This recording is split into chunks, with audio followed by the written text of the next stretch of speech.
क्या आप लोगों ने सोचा गेमिंग इंडस्ट्री की बाप कंपनी रॉकस्टार पहले रॉकस्टार नहीं डीएमए हुआ करती थी? हाँ, आप लोगों ने बिल्कुल ही सही सुना।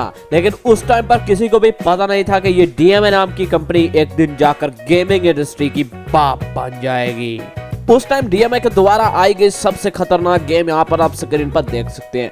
तो आज हम लोग यही देखने वाले हैं कि डीएमए ने एवोल्यूशन कैसे करी। Starting of with first GTA. जैसा कि आप लोग यहाँ पर से देख पा रहे हैं, लगता नहीं है कि ये इतनी ही खतरनाक गेम होगी, लेकिन उस टाइम पर ये काफी ज्यादा यूनिक गेम थी, क्योंकि उस टाइम पर बहुत ही खतरनाक गेम्स चलती थी और मुझे यकीन ही हो रहा रॉकस्टार ने वहां से यहाँ तक कैसे पहुंचे भाई। Next we have GTA 2। 2 साल काफी बड़ा टाइम पीरियड होता है, लेकिन अभी आप लोग सोच रहे होंगे कि भाई साहब 2 साल में भी काफी कुछ चेंज तो हुआ ही नहीं है, बिल्कुल सेम है। 2 सालों में उन्होंने कुछ भी चेंज नहीं किया था, गेम प्ले भी सेम है और इसी वजह से लोगों ने GTA 1 से GTA 2 पर मूव ही नहीं किया। Next we have smugglers brand. तो ये फर्स्ट टाइम था कि डीएमए ने ओपन वर्ल्ड गेम से लेकर कुछ नया बनाने की 3D में कोशिश करी। मैं सच्ची में बता रहा हूँ, ये गेम आज के टाइम पे मुझे काफी ज्यादा अच्छी लगी भाई। इसमें आप जंप कर सकते हो, आपके पीछे पुलिस तक पड़ जाती है। उसके बाद ये देखो भाई साहब, आप इतना अच्छा घूम फिर लेते हो भाई, कोई मैं आपको बता नहीं सकता, मुझे इतनी ज्यादा पसंद है। तो उस टाइम में उन्होंने तबाही फेर दी थी भाई। और ये गेम बनाई गई थी एंजल स्टूडियोज की तरफ से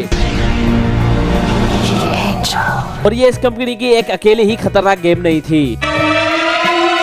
और इस गेम में तो एंजल स्टूडियो ने उससे भी बड़ा कारनामा कर दिया भाई। लिटरली उन्होंने उस टाइम पे PS2 के लिए एक स्ट्रीट रेसिंग गेम बना दी भाई। उन्होंने उससे एक सेपरेट डिफरेंट गेम बना दी भाई। लिटरली भाई उन्होंने प्लेयर्स को कुछ खतरनाक देने की, तगड़ा देने की कोशिश की भाई। मैंने इस गेम को 23 बार पार करने के सोचा, लेकिन मैं लूज कर रहा था भाई, हर बार हार रहा था भाई। लेकिन उसका मतलब ये नहीं है कि मैं सिर्फ हारता रहा, मैं जीता भी था इसमें, क्योंकि भाई साहब आपका भाई तगड़ा है, खतरनाक प्लेयर है गेम्स में भाई। इस गेम का CPU इतने बदतमीज है ना, मैंने आज तक उसकी किसी गेम में देखी नहीं।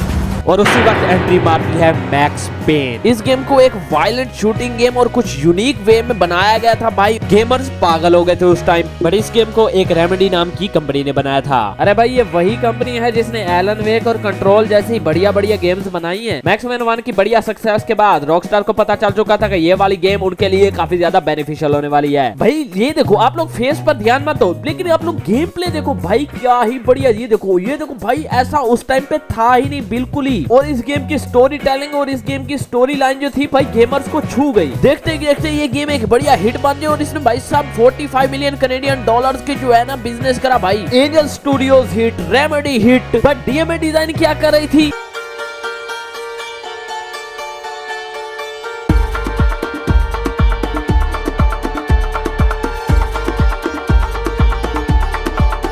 और फिर देखते ही देखते डीएमए डिजाइन दुनिया को हिला देती है अपने फर्स्ट 3D खतरनाक फ्यूचरिस्टिक ओपन वर्ल्ड GTA 3 से। भाई ये बिल्कुल ही उस टाइम पे 3D में था। उस टाइम के लोगों ने तो ऐसा सोचा भी नहीं हुआ। उन्होंने तो भाई साहब वो तो फ्यूचर में पहुंच गए थे भाई। ये बिल्कुल ही 3D में थी उनके लिए। तो ये भाई मैं क्या ही बताऊं भाई, उस टाइम पे मारियो, सेल्गा और भाई साहब क्ले फाइट जैसी गेम्स चलती थी। और उसी टाइम पे लोगों को एक्सपीरियंस करने को मिली थी GTA 3 भाई साहब, जिसमें स्टोरी और ओपन वर्ल्ड भाई साहब सब कुछ मिक्स भाई। ऐसा तो लोगों ने सोचा भी नहीं था। कारें चुराना, गाड़ी में इधर उधर घूमना भाई साहब, डिस्ट्रक्शन और वेदर सिस्टम भी था। और उसी वक्त डीएमए जन्म देती है रॉकस्टार नॉक्स को भाई साहब। रॉकस्टार की पहली गेम ने 15 मिलियन कॉपीज सेल करी GTA 3 ने और दुनिया की नंबर 1 गेम बन गई। और ये पार्ट 1 था डीएमए का रॉकस्टार में कन्वर्ट होने का। अभी एंजल और रेमेडी स्टूडियोज रहते हैं।